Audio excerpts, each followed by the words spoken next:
ओम नमः शिवाय। हर हर महादेव।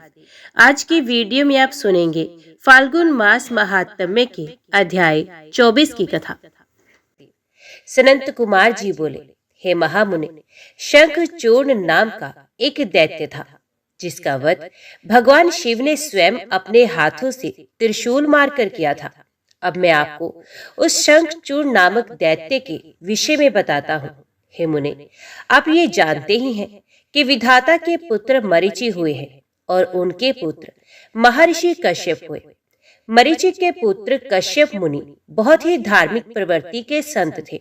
वे बड़े ही धर्मात्मा थे और इस सृष्टि की रचना करने वाले ब्रह्मा जी की हर आज्ञा को शिरोधार्य मानकर उसका पालन किया करते थे। प्रजापति दक्ष ने उनके व्यवहार और गुणों से प्रसन्न होकर अपनी 13 कन्याओं का विवाह महर्षि कश्यप से कर दिया था। इन्हीं की संतानों से ये पूरा संसार भर गया। कश्यप मुनि की 13 पत्नियों में से एक पत्नी का नाम दनु था। दनु रूपवती, गुणवती होने के साथ साथ परम सौभाग्यवती भी थी। वे एक अत्यंत शांत साध्वी भी थी। उन्हें दनु के अनेकों पुत्र हुए।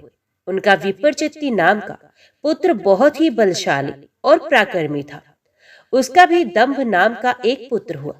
दंभ भी अपने पिता की तरह धार्मिक विचारों को मानने वाला था। दंभ भगवान विष्णु का अनन्य भक्त था। इतना धार्मिक होने के पश्चात भी उसके कोई संतान नहीं हुई। तब वे बड़ा निराश हो गया और उसने शुक्राचार्य को अपना गुरु बनाया। उसने उनसे कृष्ण मंत्र ग्रहण किया। तत्पश्चात दंभ पुष्कर नामक तीर्थ में चला गया और वहां 1 लाख वर्ष तक कठोर तपस्या करता रहा। उसकी इस कठोर तपस्या को देखकर सभी देवता ब्रह्मा जी को अपने साथ लेकर भगवान विष्णु के पास गए। भगवान विष्णु के पास पहुंचकर सभी देवताओं ने उन्हें आदर पूर्वक प्रणाम किया और दंभ के भीषण तप के बारे में भी बताया। तब सारी बातें जानकर भगवान श्री हरि बोले, हे देवताओं, मैं जानता हूं कि दंभ मेरा अनन्य भक्त है। वे अपने मन में पुत्र प्राप्ति की कामना लेकर पिछले 1 लाख वर्षों से मेरी कठोर तपस्या कर रहा है। मैं अवश्य ही अपने प्रिय भक्त दंभ की इच्छा पूर्ति करूंगा। आप निश्चिंत होकर अपने स्थान पर चले जाइए। भगवान श्री हरि के इन वचनों को सुनकर ब्रह्मा जी और देवराज इंद्र तथा सभी देवता उन्हें प्रणाम करके अपने अपने लोकों को चले गए। तब भगवान विष्णु भी अपने भक्त दंभ को उसी तपस्या का फल देने के लिए पुष्कर चले गए। वहां उन्हें अपने सामने पाकर दंभ बहुत प्रसन्न हुआ और उनके चरणों में लेटकर उन्हें प्रणाम कर उनकी स्तुति करने लगा। तब श्री विष्णु बोले, हे दंभ, मैं तुम्हारी इस कठोर तपस्या से बहुत प्रसन्न हूँ। तुम अपना अभिष्ट वर मांग सकते हो। आज मैं तुम्हारी हर मनोकामना पूर्ण करूंगा। भगवान विष्णु के ये वचन सुनकर दंभ हाथ जोड़कर बोला, हे देव, यदि आप मुझ पर प्रसन्न हैं तो मुझे अपने जैसा वीर और पराक्रमी पुत्र प्रदान कीजिए। तब श्री हरि विष्णु तथास्तु कहकर वहां से अंतर्ध्यान हो गए। इसके बाद दंभ भी प्रसन्नता पूर्वक अपने घर लौट आया। कुछ समय पश्चात दंभ की पत्नी गर्भवती हुई। तब दंभ के घर में एक अलौकिक तेज विद्यमान था। समय आने पर दंभ की पत्नी के गर्भ से एक पुत्र का जन्म हुआ। मुनि ने उसका नाम संस्कार करके उसका नाम शंखचूड़ रखा। भगवान श्री हरि विष्णु के वरदान के फलस्वरूप दंभ को एक वीर प्रकर्मी पुत्र की प्राप्ति हुई जिसका नाम शंखचूड़ रखा गया। शंखचूड़ भी धार्मिक था। अपने परम पूज्य गुरु के अमृत वचनों का शंखचूड़ के मन पर गहरा प्रभाव पड़ा और वे पुष्कर नामक तीर्थ में जाकर एकाग्र मन से तपस्या करने लगा। उसने अपनी इंद्रियों को अपने वश में कर लिया और अनेकानेक मंत्रों द्वारा ब्रह्मा जी की साधना करने लगा। उसकी भक्ति भाव से की गई आराधना से शीघ्र ही ब्रह्मा जी प्रसन्न हो गए। एक दिन जब शंखचूड़ प्रतिदिन की भांति तपस्या में मगन था, ब्रह्मा जी उसके सामने प्रकट हो गए। अपने आराध्य को एकाएक अपने सामने इस प्रकार खड़ा देखकर शंखचूड़ की प्रसन्नता की कोई सीमा ना रही। वे ब्रह्मा जी के चरणों में लेट गया और उनके पैरों पर अपना सर रखकर उनकी स्तुति करने लगा। ब्रह्मा जी ने शंखचूड़ को ऊपर उठाया और उससे कहा, हे वत्स, मैं तुम्हारी आराधना से बहुत प्रसन्न हूँ। तुम जो चाहे मुझसे वरदान मांग सकते हो, मैं तुम्हारी सभी कामनाएं पूरी करूंगा। अपने आराध्य ब्रह्मा जी के ये वचन सुनकर शंखचूड़ बोला, हे ब्रह्मा जी, यदि आप मुझ पर प्रसन्न हैं तो मुझे ये वरदान दीजिए कि मुझे कोई भी जीत ना सके। शंखचूड़ के इस वर को सुनकर ब्रह्मा जी बोले, ऐसा ही होगा। और फिर उसे भगवान श्री कृष्ण का अक्षय कवच देते हुए वे कहने लगे, शंखचूड़, अब तुम बद्री का आश्रम चले जाओ। वहां सकामा तुलसी तपस्या कर रही है। तुम वहां जाकर धर्मराज की कन्या तुलसी से विवाह कर लो। ये कहकर ब्रह्मा जी वहां से अंतर ध्यान हो गए। ब्रह्मा जी के अंतर ध्यान होने पर शंखचूड़ बद्री का आश्रम की ओर चल दिया। वहां जाकर वे तुलसी के पास पहुंचा। शंखचूड़ को अपने सामने खड़ा देखकर वे बोली, मैं धर्मराज की पुत्री तुलसी हूँ। आप कौन हैं और यहाँ किस लिए आए हैं? कृपया आप यहाँ से चले जाएं। आप शायद नहीं जानते कि स्त्री जाति मोहिनी होती है। तुलसी के वचन सुनकर शंखचूड़ बोला, हे देवी, आपके वचन सत्य हैं, परंतु यहाँ मैं अपने आराध्य भगवान ब्रह्मा जी की आज्ञा से आया हूँ। मैं दनु का वंशज दानव दंभ का पुत्र शंखचूड़ हूँ। पूर्व में राधिका के दिए शाप के कारण मैं दानव कुल में जन्मा हूँ। ये सब कहकर शंखचूड़ चुप हो गया। तब तुलसी बोली, ये सत्य है कि संसार में वही पुरुष श्रेष्ठ है जो स्त्री से पराजित हो जाते हैं, परंतु आज मैं भी तुम्हारी स्पष्टवादिता से अत्यंत प्रभावित हुई हूँ। जब इस प्रकार शंखचूड़ और तुलसी आपस में बातें कर रहे थे, तभी वहां ब्रह्मा जी प्रकट हुए। उन्हें देखकर तुलसी और शंखचूड़ दोनों ने उन्हें प्रणाम किया। तुम दोनों यहाँ अभी तक बातें ही कर रहे हो। शंखचूड़, मैंने तुम्हें यहाँ तुलसी का पानी ग्रहण करने के लिए भेजा था। तुम निश्चय ही पुरुषों में श्रेष्ठ हो और तुलसी निस्संदेह ही स्त्रियों में रत्न है। तुम दोनों एक दूसरे के लिए ही बने हो, इसलिए तुम्हें शीघ्र ही एक दूसरे का हो जाना चाहिए। शंखचूड़ और तुलसी को विवाह करने के लिए कहकर ब्रह्मा जी वहां से चले गए। ब्रह्मा जी का आदेश मानते हुए तुलसी और शंखचूड़ ने गंधर्व रीति से विवाह कर लिया। तत्पश्चात वे दोनों अनेक सुंदर मनोरम स्थानों पर अनेकों वर्षों तक विहार करते रहे। एक दूसरे का साथ पाकर वे बहुत प्रसन्न थे। व्यास जी बोले, हे ब्रह्मा जी के पुत्र सनंत कुमार जी, जब संसार के सृष्टिकर्ता ब्रह्मा जी की आज्ञा से तुलसी और शंखचूड़ ने गंधर्व रीति से विवाह कर लिया, तब फिर क्या हुआ? उन दोनों ने क्या किया? व्यास जी के इस प्रकार के प्रश्न सुनकर सनंत कुमार जी बोले, हे महामुनि, शंखचूड़ और देवी तुलसी ने ब्रह्मा जी की आज्ञा से विवाह कर लिया और वे उसे अपने साथ लेकर अपने घर वापस आ गया। जब दानवों को इस बात की सूचना मिली कि शंखचूड़ को ब्रह्मा जी से वरदान प्राप्त हुआ है, तो वे सभी बहुत प्रसन्न हुए। दैत्य गुरु शुक्राचार्य ने स्वयं वहां आकर शंखचूड़ को ढेरों आशीर्वाद प्रदान किए। तत्पश्चात उन्होंने शंखचूड़ को असुरों का आधिपत्य देते हुए उसका राज्याभिषेक कराया। राज सिंहासन संभालने के पश्चात शंखचूड़ बहुत प्रसन्न था। तब शुक्राचार्य बोले, हे असुर राज शंखचूड़, तुम निस्संदेह ही वीर और पराक्रमी हो। तुम्हें आज असुरों का राज्य सौंपकर मुझे बहुत हर्ष हो रहा है। अब इस राज्य का विस्तार करना और असुरों की रक्षा करने का दायित्व तुम्हारा है। मुझे तुम्हारी प्रतिभा पर पूरा विश्वास है।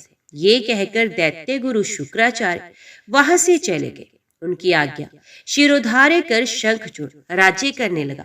उसने अपने राज्य का विस्तार करने के उद्देश्य से अपनी विशाल सेना को इंद्रलोक पर आक्रमण करने का आदेश दे दिया। वे स्वयं भी उस युद्ध में जा खड़ा हुआ। असुरों और देवताओं में बड़ा भयानक युद्ध शुरू हो गया। देवताओं ने अनेक असुरों को मार गिराया, अनेकों को घायल कर दिया। ये देखकर असुर सेना विचलित होकर इधर उधर भागने लगी। इसे देखकर असुर राज शंखचूड़ का क्रोध सातवें आसमान पर जा पहुंचा। अपनी पूरी शक्ति से युद्ध करते हुए उसने देव सेना को खदेड़ दिया। दैत्यराज शंखचूड़ से डरकर देव सेना तितर बितर हो गई और अपने प्राणों की रक्षा के लिए गुफाओं और कंदराओं में जाकर छुप गई। महाबली वीर प्रतापी शंखचूड़ ने स्वर्ग पर अधिकार कर लिया और स्वर्ग के सिंहासन पर विराजमान हो गया। सूर्य, अग्नि, चंद्रमा, कुबेर, यम, वायु आदि सभी देवता शंखचूड़ के अधीन हो गए। अनेक देवता शंखचूड़ के डर से भाग निकले। जो देवता वहां से भाग निकले थे वे अपने प्राणों की रक्षा के लिए इधर उधर मारे मारे फिर रहे थे।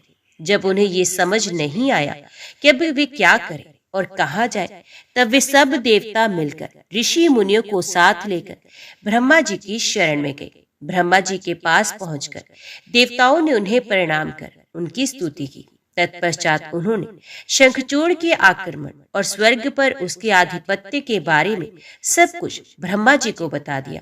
ब्रह्मा जी ने आश्वासन देते हुए कहा कि इस विषय में भगवान विष्णु ही हमें कोई सही मार्ग बता सकते हैं, अतः हम सभी को उनके पास चलना चाहिए।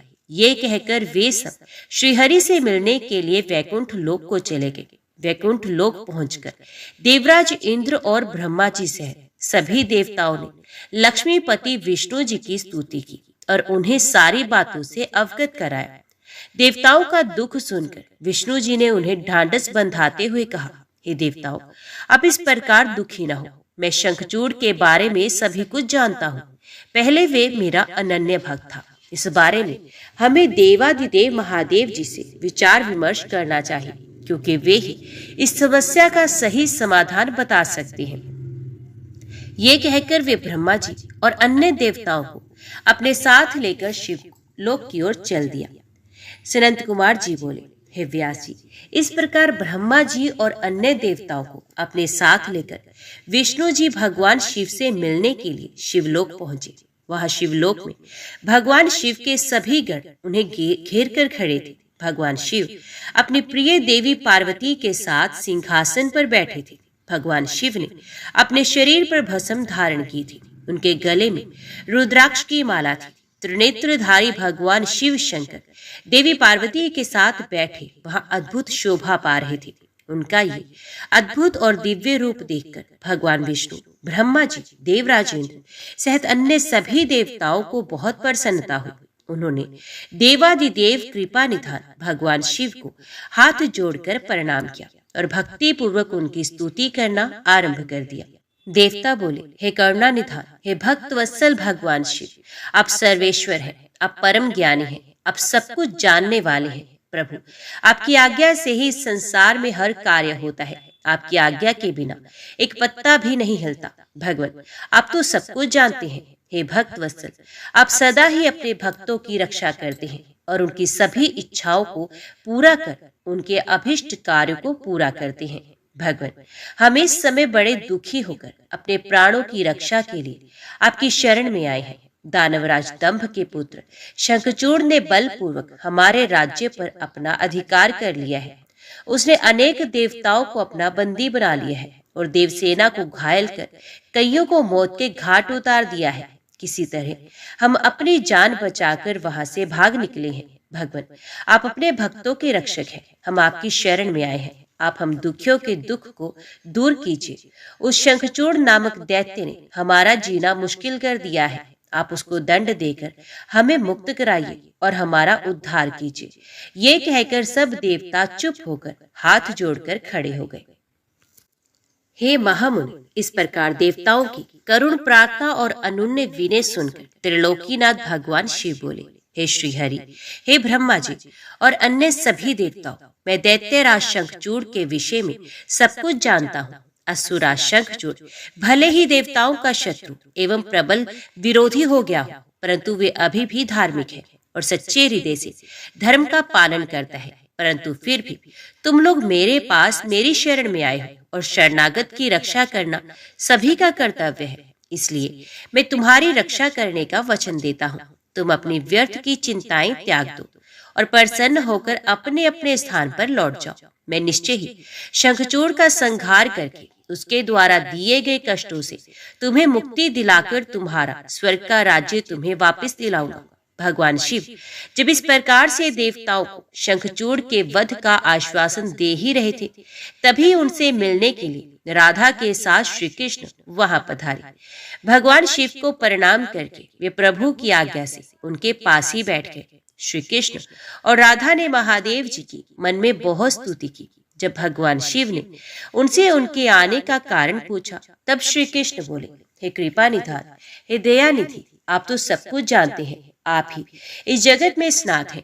आप तो जानते ही हैं कि मैं और मेरी पत्नी दोनों ही शाप भोग रहे हैं। मेरा पार्षद सुदामा भी शाप के कारण दानव की योनि में अपना जीवन जी रहा है। आप भक्त वत्सल हैं प्रभु, हम आपकी शरण में आए हैं। हम पर अपनी कृपा दृष्टि करें और हमें हमारे दुखों से मुक्ति दिलाइए। भगवान, अब हमें इस शाप से मुक्ति दिलाइए। भगवान श्री कृष्ण की इस प्रार्थना को सुनकर देवादिदेव महादेव जी बोले, हे कृष्ण, आपको डरने की कोई आवश्यकता नहीं, निश्चय ही आपका कल्याण होगा।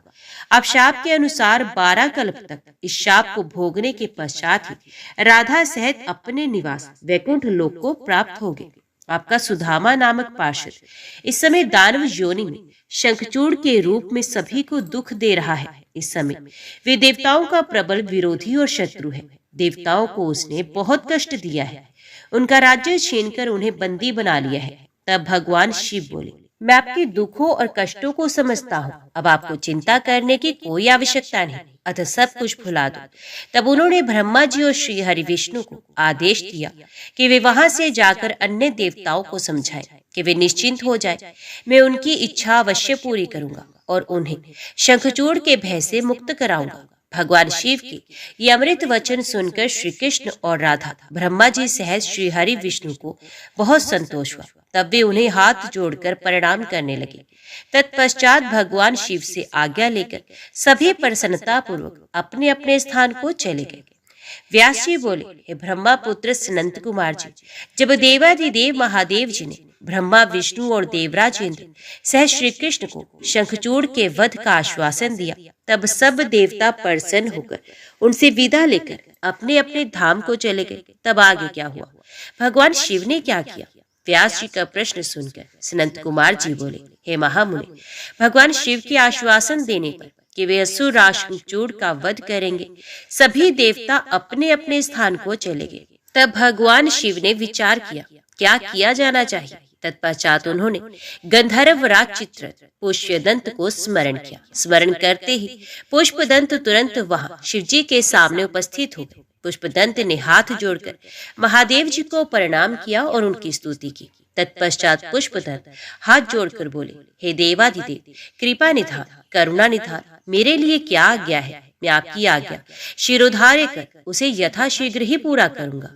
ये सुनकर भगवान शिव ने पुष्पदंत को अपना दूत बनाकर शंखचूड़ के पास भेजा। अपने आराध्य भगवान शिव की आज्ञा पाकर पुष्पदंत तुरंत ही वहां से असुरराज शंखचूड़ के नगर की ओर चल दिया। पुष्पदंत शंखचूड़ के नगर पहुंचकर उनसे मिला और बोला, हे असुरराज, मैं त्रिलोकीनाथ भगवान शिव का दूत बनकर उनका संदेश लेकर आपके पास आया हूँ। उन्होंने कहा है कि आप यथाशीघ्र देवताओं को उनका राज्य वापस सौंप दें, अन्यथा भगवान शिव के साथ युद्ध करें। युद्ध में उनके हाथों आपका वध निश्चित है। मैंने भगवान शिव के सभी वचन आपसे कह दिए हैं। आप जो संदेश उन्हें देना चाहे मुझे बता दें, मैं आपका संदेश भगवान शिव तक पहुंचा दूंगा।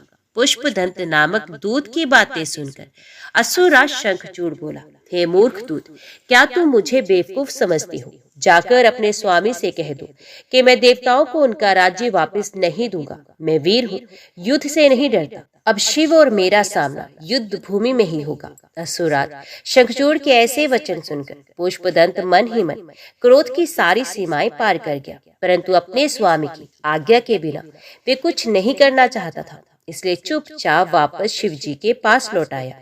जब भगवान शिव का पुष्पदंत नामक दूत शंखचूड़ की नगरी से वापस आया तो उसने कैलाश पर्वत पर पहुंचकर भगवान शिव को असुरराज शंखचूड़ द्वारा कही गई सभी बातें बता दी। तब दूत के इन वचनों को सुनकर भगवान शिव को बहुत क्रोध आया। भगवान शिव ने अपने वीर साहसी गणों, अपने दोनों पुत्रों कार्तिकेय और गणेश को बुलाया। उन्होंने भद्रकाली सहित अपनी पूरी गण सेना को युद्ध के लिए तैयार होने की आज्ञा प्रदान की। भगवान शिव की आज्ञा के अनुसार उनके वीर गणों और पुत्रों ने युद्ध की सभी तैयारियां अतिशीघ्र पूरी की और आकर इस बात से भगवान शिव को अवगत कराया। तब त्रिलोकीनाथ भगवान शिव ने अपनी देव सेना और गणों के साथ दैत्यराज शंखचूड़ की नगरी की ओर प्रस्थान किया। पूरी शिव सेना प्रसन्न मन भगवान शिव की जय जयकार करती हुई आगे बढ़ रही थी। उनके प्रिय पुत्र गणेश और कार्तिकेय सेना के अधिपति के रूप में अपनी सेना का नेतृत्व कर रहे थे। भगवान शिव की सेना में 8 भैरव, 8 वसु, 11 रुद्र और 12 सूर्य भी सम्मिलित थे। अग्नि, चंद्रमा, विश्वकर्मा, अश्विनी कुमार, कुबेर, यम, नृत्य, नलकुबर, वायु, वरुण, बुध और मांगलिक ग्रह नक्षत्र भी भगवान शिव की सेना की शोभा बढ़ा रहे थे। उनकी सेना में देवी भद्रकाली, जिनकी 100 भुजाएं थी, अपने पार्षदों के साथ युद्ध भूमि की ओर प्रस्थान कर रही थी। भद्रकाली देवी की जीभ 1 योजन लंबी और चलायमान थी। उनके हाथों में शंख, चक्र, गदा, पद्म, खड्ग, चरम, धनुष, बाण आदि अनेकों वस्तुएं थी। भद्रकाली देवी के एक हाथ में 1 योजन का गोल खप्पर, एक में आकाश को स्पर्श करने वाला लंबा त्रिशूल तथा अनेक शक्तियां विद्यमान थी। देवी भद्रकाली का अनुसरण करते हुए उनके साथ 3 करोड़ योगिनी, 3 करोड़ डाकनियां भी थी, जो अपनी सेना को साथ लेकर शंखचूड़ की सेना का मजा चखाने के लिए पूरे जोरों शोरों से चल रही थी। इस प्रकार त्रिलोकीनाथ भगवान शिव की विशाल देव सेना, जिसमें हजारों वीर बलशाली गण विद्यमान थे, पूरे मनोयोग के साथ युद्ध स्थल की ओर बढ़ रही थी। तब भगवान शिव ने अपनी सेना को एक वट वृक्ष के नीचे कुछ देर विश्राम करने के लिए कहा और स्वयं भी उसी वट वृक्ष के नीचे आसन लगाकर बैठ गए। उधर दूसरी ओर जब भगवान शिव का दूत पुष्पदंत असुराज शंखचूड़ के पास से वापस लौट गया, तब असुराज शंखचूड़ भी अपने मन में युद्ध करने का निश्चय करके अपनी प्रिय पत्नी देवी तुलसी के पास पहुंचा। वहां उसने तुलसी को बताया कि हे देवी, अब मुझे कल सुबह युद्ध के लिए प्रस्थान करना होगा। ये सुनकर देवी तुलसी रोने लगी। शंखचूड़ ने उन्हें ढांढस बंधाया और कहा कि वीरों की पत्नियां रोकर नहीं बल्कि हंसकर उन्हें विदा करती हैं। ये सुनकर तुलसी ने अपनी आंखों के आंसू पोंछ लिए। प्रातः काल जाकर असुराज शंखचूड़ ने अपने राज दरबार का उत्तरदायित्व अपने पुत्र को सौंप दिया तथा देवी तुलसी से पुत्र की सहायता करने के लिए कहा। फिर दैत्यराज शंखचूड़ ने अपनी विशाल दैत्य सेना का युद्ध के लिए आवाहन किया। अपने स्वामी दैत्यराज शंखचूड़ के बुलाने पर विशाल दैत्य सेना पल भर में संगठित हो गई। उस असुर सेना में अनेक वीर और पराक्रमी योद्धा थे। वे युद्ध करने के लिए सुसज्जित होकर आए थे। दैत्य सेना का मनोबल बहुत ऊंचा था। वे अत्यंत गर्वित थे और सोच रहे थे कि इस युद्ध में वे अवश्य ही जीतेंगे। मौर्य, कालिक और कालिके नामक 3 वीर असुर सेनापति के रूप में दैत्य सेना का प्रतिनिधित्व कर रहे थे। उस विशाल 3 लाख अक्षौहिणी सेना को देखकर बड़े बड़े वीर पल भर में भयभीत हो जाते थे। असुराज शंखचूड़ अपनी विशाल दैत्य सेना को देखकर बहुत खुश हो रहा था। तब युद्ध के लिए प्रस्थान करती हुई उस सेना का नेतृत्व स्वयं असुराज शंखचूड़ ने आगे आकर किया। उनके पीछे वाले रथ दैत्यों के गुरु शुक्राचार्य उनका मार्ग प्रशस्त कर रहे थे। इस प्रकार अपने स्वामी शंखचूड़ की जय जयकार का उद्घोष करती हुई वे राक्षस सेना तीव्र गति से आगे बढ़ी चली जा रही थी। चलते चलते काफी समय बीत गया। आखिर पुष्पभद्रा नामक नदी के किनारे एक अक्षय वट वृक्ष के नीचे दैत्य सेना ने अपना डेरा लगाया। वहीं से कुछ दूरी पर देव सेना ने भी अपना डेरा डाला हुआ था। जब इस प्रकार देवताओं की सेना लेकर भगवान शिव और राक्षसों की सेना के साथ असुराज शंखचूड़ अपने अपने निवासों को छोड़कर युद्ध करने के लिए यात्रा करते करते रास्ते में रुक गए और दोनों सेनाएं कुछ ही दूर पर रुकी थी। तब दैत्यराज शंखचूड़ ने अपने एक दूत को संदेश देकर भगवान शिव के पास भेजा। दैत्यराज शंखचूड़ का वे दूत भगवान शिव के पास पहुंचा और बोला, हे शिव, मैं दैत्यराज शंखचूड़ का दूत हूँ और उनका संदेश लेकर आपके पास आया हूँ। मेरे स्वामी ने कहलवाया है कि वे यहाँ आ गए हैं। अब आपकी क्या इच्छा है? तब दैत्यराज के उस दूत से शिव जी बोले, दूत, तुम जाकर अपने स्वामी शंखचूड़ से कहो कि देवताओं के साथ शत्रुता छोड़कर उनसे मित्रता कर लो। उनका हड़प्पा हुआ राज्य उन्हें वापस कर दो और उन्हें तुम सुखपूर्वक अपने राज्य पर शासन करो। दैत्यराज से कहना कि वे शुद्ध कर्मी महर्षि कश्यप की संतान है। उन्हें ऐसा करना शोभा नहीं देता, इसलिए वे समय रहते मेरी समझाई हुई बात को समझ जाए, अन्यथा इसके परिणाम दानवों के लिए बहुत घातक हो सकते हैं। भगवान शिव के इस प्रकार के वचन सुनकर वे दूत पुनः बोला, हे देवादिदेव, हालांकि आपकी बातों में कुछ सच्चाई है, परंतु क्या हमेशा हर बात में असुर ही गलत होते हैं? देवता हमेशा सही होते हैं, उनकी कभी कोई गलती नहीं होती। आपके अनुसार सारे दोष असुरों में हैं, जबकि वास्तविकता में ऐसा बिल्कुल भी नहीं है। दोष केवल असुरों में ही नहीं, देवताओं में भी है। मैं उनका पक्ष लेने वाले आपसे पूछता हूँ, मधु और कैटब नामक दैत्यों के सरों को किसने काटा? त्रिपुरों को युद्ध करने के पश्चात क्यों भस्म कर दिया गया? आप सदा से ही देवताओं और दानवों में पक्षपात करते आए हैं। आप देवताओं का ही कल्याण करते हैं, जबकि ईश्वर होने के नाते आप देवताओं और असुरों दोनों के लिए आराध्य हैं। इसलिए आपको किसी एक के संबंध में नहीं, बल्कि दोनों के हितों के बारे में सोचना चाहिए, दोनों के बारे में ध्यान देना चाहिए। शंखचूड़ के दूत के वचनों को सुनकर कल्याणकारी शिव बोले, दूत, तुम्हारी ये बात पूर्णत गलत है। मैं देवताओं और दानवों में कभी कोई भेद नहीं करता। मैं तो सदा से ही अपने भक्तों के अधीन हूँ। मैं सदैव अपने भक्तों का कल्याण करता हूँ और उनके अभिष्ट कार्यों की सिद्धि करता हूँ। मुझे देवताओं पर आए संकट को दूर करना है, इसलिए मुझे असुरों से युद्ध करना ही होगा। तुम जाकर इस बात को असुरराज शंखचूड़ को बता दो। ये कहकर भगवान शिव चुप हो गए और वे दूत अपने स्वामी शंखचूड़ के पास चला गया। व्यास जी ने सनंत कुमार जी से पूछा, हे ब्रह्मापुत्र, जब भगवान शिव का संदेश लेकर दैत्यराज शंखचूड़ का वे दूत वापस अपने स्वामी शंखचूड़ के पास चला गया, तब क्या हुआ? उस दूत ने शंखचूड़ से क्या कहा और उस दूत से सारी बातें जानने के पश्चात दैत्यराज शंखचूड़ ने क्या कहा? हे महर्षि, कृपया करके इस संबंध में मुझे सविस्तार बताइए।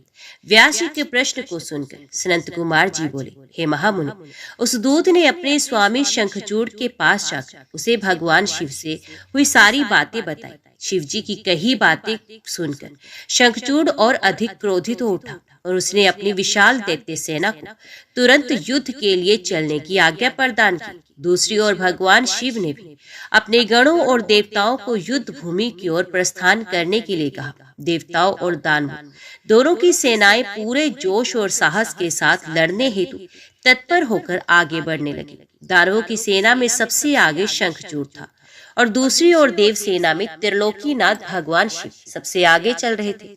दोनों सेनाएं अपने स्वामियों के जयघोष के साथ आगे बढ़ रही थी। उस समय चारों ओर रणभेरियां बजने लगी। कुछ ही समय पश्चात देवता और दैत्य आमने सामने थे। एक दूसरे को अपना शत्रु समझकर दोनों एक दूसरे पर टूट पड़े। भयानक युद्ध होने लगा।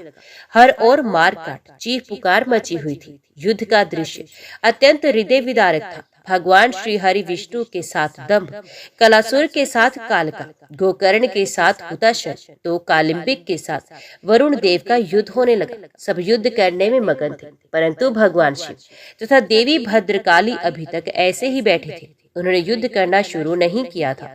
उधर दैत्यराज शंखचूड़ भी युद्ध का दृश्य देख रहा था। उस समय युद्ध अपने चरम पर था।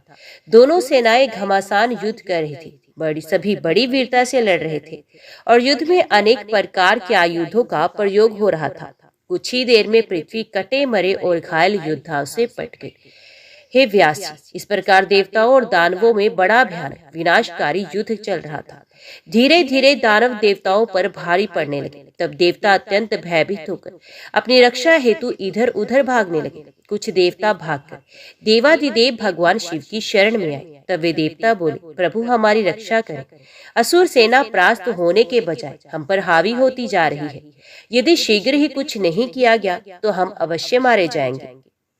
देवताओं के ये वचन सुनकर भगवान शिव को बहुत क्रोध आया। वे उठकर खड़े हो गए और स्वयं युद्ध करने के लिए आगे बढ़े। युद्ध स्थल में पहुंचते ही उन्होंने असुरों की अक्षोहिणी सेना का नाश कर दिया। देवी भद्रकाली भी अनेक दैत्यों को मार मार कर उनका रक्त पीने लगे। इस प्रकार असुरों को युद्ध में कमजोर पड़ता देखकर देवताओं में एक नई जान आ गई। जो देवता इधर उधर अपने प्राणों की रक्षा के लिए भाग गए थे, वे भी आकर पुनः युद्ध करने लगे। उधर भद्रकाली देवी क्रोध से भरकर दैत्यों को पकड़ पकड़ कर अपने मुख में डालने लगी।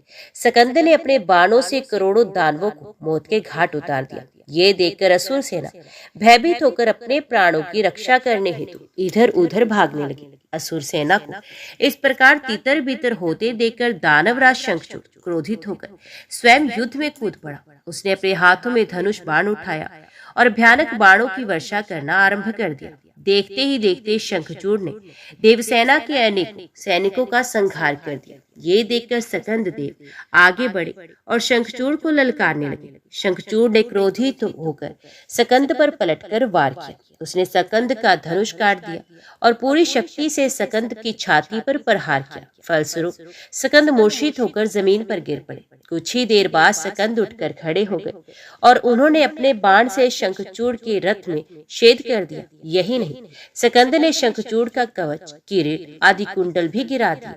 तत्पश्चात उसने एक भयानक विषभुजी शक्ति से शंखचूड़ पर प्रहार किया। इस प्रहार से शंखचूड़ मूर्छित होकर धरती पर गिर पड़ा और काफी समय तक ऐसे ही पड़ा रहा। कुछ समय पश्चात वे ठीक होकर पुनः युद्ध करने लगा। इस बार उसने भगवान शिव के पुत्र कार्तिकेय को अपना निशाना बनाया और उस पर भयानक शक्ति का प्रहार किया, जिससे कार्तिकेय बेहोश होकर जमीन पर गिर पड़े। तब कार्तिकेय को इस प्रकार धरती पर बेहोश पड़ा हुआ देखकर देवी भद्रकाली उन्हें गोद में उठा लाई। उनकी दशा देखकर शिवजी ने उन पर अपने कमंडल का जल छिड़का। जल छिड़कते ही कार्तिकेय उठकर बैठ गए और पुनः युद्ध करने के लिए चले गए। ये कह पाना कठिन था कि दोनों में से कौन अधिक वीर और बलशाली है। एक दूसरे पर वे बड़े शक्तिशाली ढंग से प्रहार कर रहे थे। देवी भद्रकाली भी पुनः युद्ध में आकर दानवों का भक्षण करने लगी। देवी भद्रकाली ने युद्ध भूमि में जाकर भयंकर सिंहनाद किया, जिससे डरकर अनेकों दानव मूर्छित होकर धरती पर गिर पड़े। भद्रकाली ने अपने तेज और नुकीले दांतों से दानवों का रक्त चूसना शुरू कर दिया। ये देखकर युद्धरत दानव भय से आतंकित हो गए। वे डरकर इधर उधर भागने लगे। ये देखकर दानवराज शंखचूड़ दौड़कर देवी भद्रकाली से युद्ध करने के लिए आगे आया।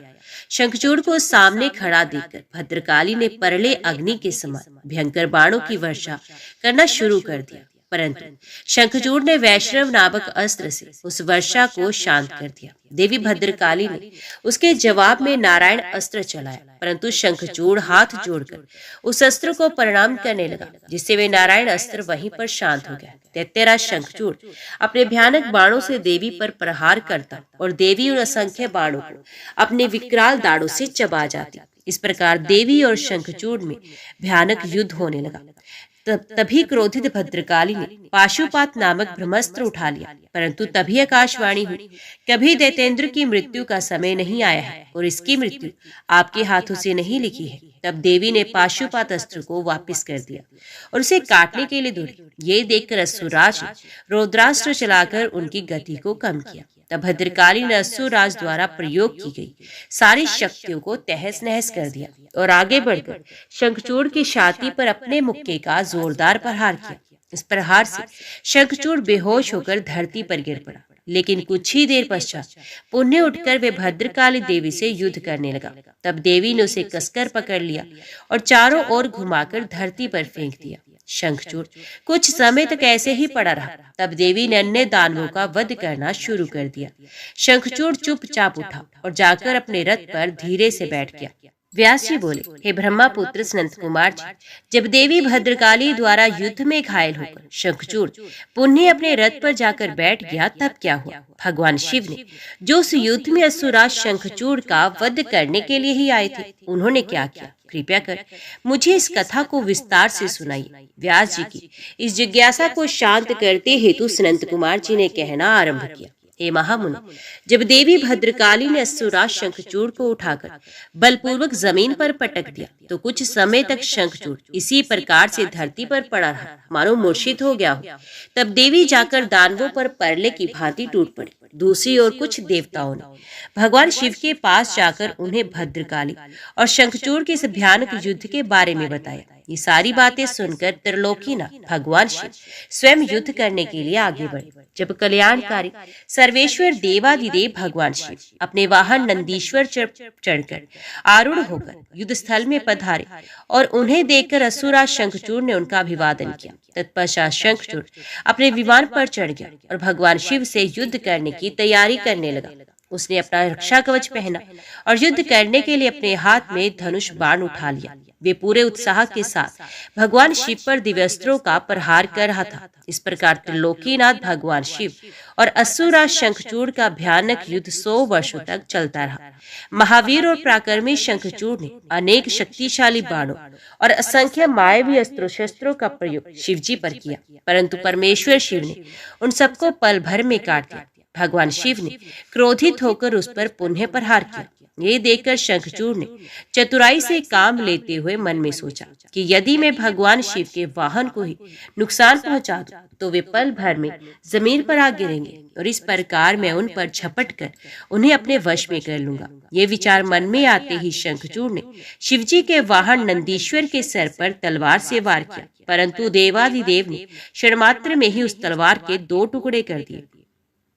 अपने प्रिय नंदीश्वर को युद्ध में निशाना बनता देखकर उनके सब्र का बांध टूट गया और उन्होंने अपने तेज बाणों से दैत्यराज की ढाल को भी काट दिया। जब तलवार और ढाल दोनों ही खराब हो गई, तब शंखचूड़ ने अपनी गदा से युद्ध लड़ना आरंभ कर दिया, परंतु गदा का भी हाल वही हुआ जो तलवार और ढाल का हुआ था।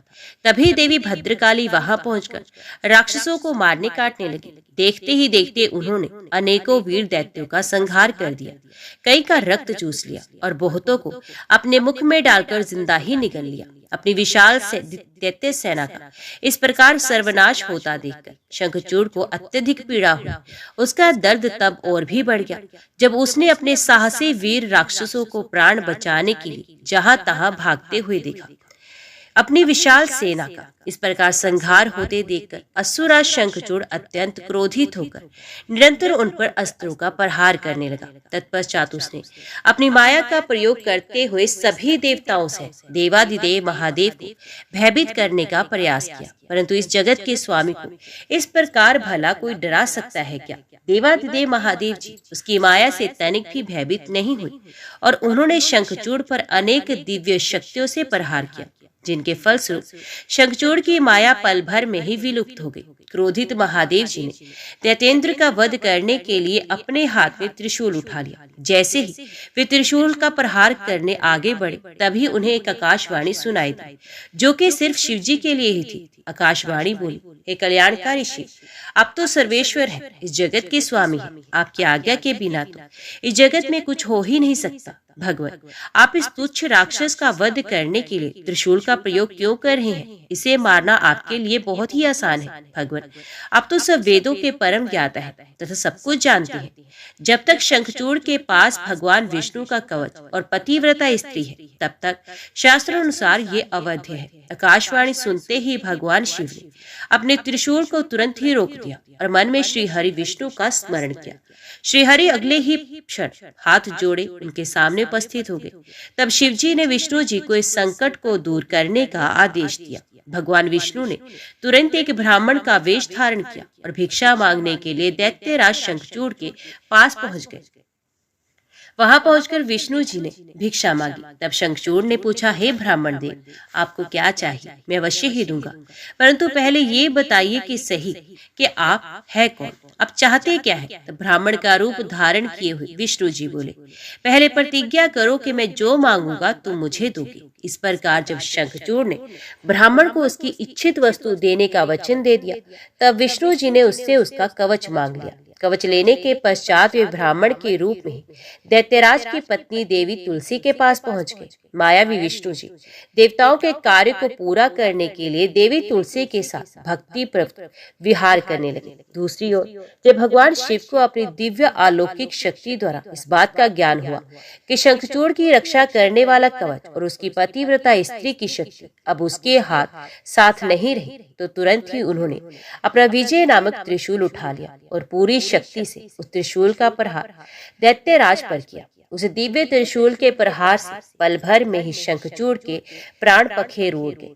दैत्यराज शंखचूड़ के मरते ही आकाश में दुधंबियां बजने लगी, चारों दिशाओं में मंगल गान होने लगा और भगवान शिव पर आकाश से फूलों की वर्षा होने लगी। वहां उपस्थित सभी देवता भगवान शिव की स्तुति करने लगे और उनको धन्यवाद कहने लगे। असुरराज शंखचूड़ भी भगवान शिव के हाथों मृत्यु को प्राप्त होकर अपने शाप से मुक्त हो गया। उसकी हड्डियों से एक विशेष शंख की जाति बनी। उस शंख में रखा गया जल अत्यंत शुद्ध माना जाता है और उसका प्रयोग देवताओं पर जल चढ़ाने के लिए तथा घरों को शुद्ध करने के लिए किया जाता है। वे जल देवी लक्ष्मी और श्री हरि विष्णु को बहुत प्रिय है, परंतु इस जल को भगवान शिव की पूजा में प्रयोग नहीं किया जाता। इस प्रकार दैत्यराज शंखचूड़ के वध के पश्चात कल्याणकारी भगवान शिव प्रसन्नता पूर्वक नंदीश्वर पर आरूढ़ होकर देवी भद्रकाली, कुमार कार्तिकेय और गणेश जी सहित अपने अनेकों गणों को साथ लेकर पुनः अपने निवास कैलाश स्थान की ओर चल दिए। तत्पश्चात अन्य देवता भी प्रसन्न हृदय से अपने लोगों को चले गए।